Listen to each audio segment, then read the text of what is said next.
Subversion was begun by a scientist who discovered, quite by accident, these signals being sent. Please understand, they are safe as long as they are not discovered. Look out for Charlie. I want him dead. I try to stay pretty on target in my videos without going, too far out of the target of what I'm talking about. So that leaves a lot of stuff that doesn't get talked about. Random things. And that's what I want to get into, is some random stuff. First thing I want to tell people is, if you're making videos, start putting a watermark on the video when you're making it. And I say that because I've been seeing this on BitChute and even on YouTube. People are uploading videos, and most of these channels are re-uploads of other people's stuff. They're not even making it. So I find somebody that I want to follow, right?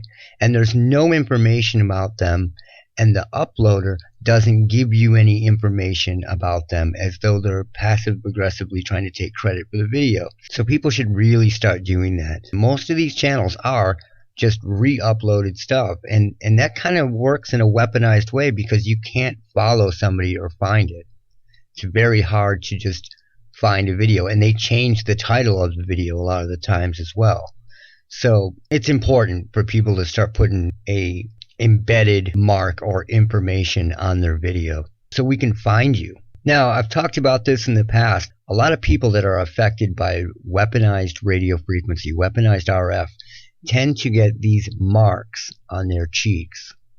And it happens one of three ways. They either get these marks that almost look like bruises, they get very, very unnatural dark circles under their eyes, or they get what I call the Zartan.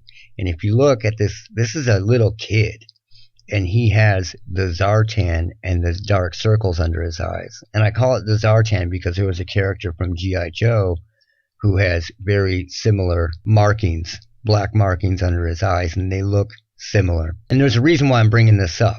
Here is James Holmes during one of his first court appearances right after the incident, and you can see the marks on his cheeks. They look like bruises. They're that heavy, but I assure you they are not actual physical injuries. They are on both cheeks, on both sides. Here is Harlan Gerard, who has now passed away, and he was on Jesse Ventura's conspiracy theory, the Brain Invaders episode, and you can see the marks on both his cheeks where they almost look like bruises, and the unnatural dark circles under his eyes. He was subjected to weaponized RF. And these are telltale signs, especially in males, and they get worse in older males. Here's John McAfee before he was suicided, and you can see the marks on both cheeks on each side. Here is Randy Weaver of Ruby Ridge fame or infamy, and you can see the Zartan under his eye clearly. It is the total Zartan mark. It's on both his eyes, and he has the marks showing up on his cheeks, but the Zartan is dark as hell, and there's a distinct line there. And the reason why I'm showing you these, it appears that one of the villains in our modern age isn't as important on the ladder as people think he is. And let me show you this. This is a very recent image of Bill Gates. And Bill Gates now has the marks on both cheeks. So it appears that he is not that important, and it appears that he is being hit with weaponized RF. As you can also see that here and here his sinuses are swelling. And that does not mean that he is going to be hearing 24/7 artificial tinnitus or audio weapons, but he is clearly developing the marks of weaponized RF on both sides of his cheek. If you look, you can tell that it looks like a bruise, and it is strange looking. It looks like somebody punched you on both sides of your face. Like I showed you, it shows up on James Holmes, it showed up on Harlan Gerard, it shows up on lots of people. And it is now showing up on Bill Gates. So it appears that Bill Gates did his job and is now covertly being hit with weaponized RF. Like this photo of Harlan Gerard. And Bill Gates has the same exact thing. Pretty crazy. Wanted to show you that. Someone asked a question about vaping. They wanted to know if it actually did make things worse or not. And if you research vaping, it isn't quite a water vapor. It is very similar to steam. It's an aerosol mist. And it includes quote-unquote ultrafine particles that are breathed into the lungs. Ultrafine could be a semi-evasive term for nano or anything else. I would not trust the vape companies. I would not use their products. And personally, I would rather just smoke cigarettes than use vaping or vape products, period. I don't trust them. Anything that they promote as, quit smoking and use this, no thanks. In fact, pretty much anything that they say is bad, I usually think is good in one way or another, and vice versa. One chemical in a food that they might say is fine, when mixed with another chemical that is in another common food, could create something else entirely. And a lot of people don't realize that or know it. I just don't trust them. If they say it's good for you, I question that. If they say it's bad for you, I question that as well. There are many channels out there that are really, really pushing the mental health narrative. The idea that everybody has just been falling apart and you can just snap and people go crazy from not having to go to work or school. I mean, just really absurd ideas.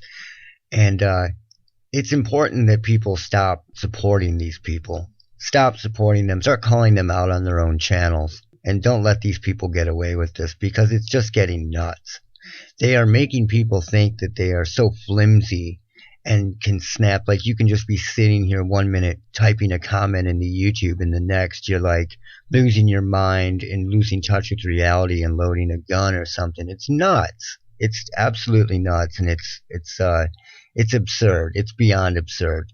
It's schizophrenia. That is a disconnect of reality, and it needs to be corrected and called out when you see it. Most people are unaware of the effects that RF have on you. They can make you feel totally shitty and down all the time, and then pretty soon people are going out and searching out alcohol, drugs, opioids, whatever, to feel better, because they feel like shit all the time because of the RF around them all the time.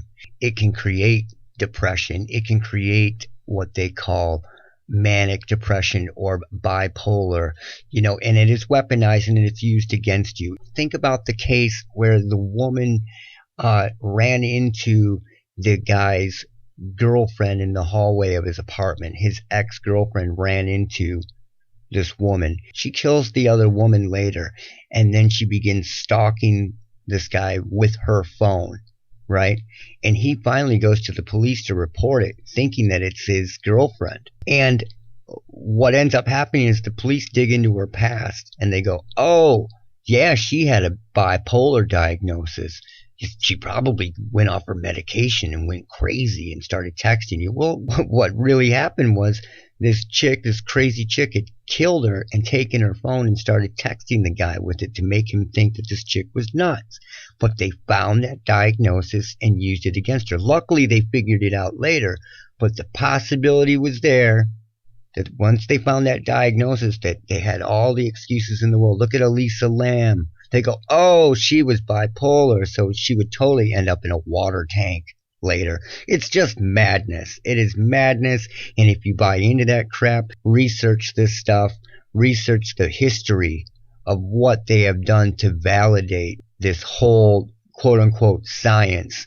And you will find all the answers you need to know that it's bullshit. Ed Gein did not talk to his dead mother. They took the idea of Ed Gein and formed him into Norman Bates, and then started pumping the psychology, started pumping the psyop into the American public, that there were these people running around that had people talking to them in their melons, right? All the time, conversations. And then by the late 60s, it started happening to people. You had John Linley Frazier, who was just a mechanic and started hearing voices from God telling him that he had to turn into a radicalized environmentalist. It's always a political type motive that benefits these people, because they turn the hippies into a bunch of killers. All right. So then, Butch DeFeo, son of Sam David Berkowitz, all these cases, one after the other. And now it just happens left and right. People are normal one day, the next day, they've got people talking to them. That doesn't happen. It didn't happen in the past. And even when people were schizophrenic in the past, hearing voices was one of the worst symptoms you could possibly have. And now it happens to new people every day that didn't have symptoms of mental illness before. It makes no sense. Don't buy it. I'm working on a documentary about that right now. And I just wanted to get some things out and talk about some random stuff. And that's it for now. Look out for Charlie. That's it for now. Look out for Charlie. Oh, man. I like this kid. This fucking guy's crazy.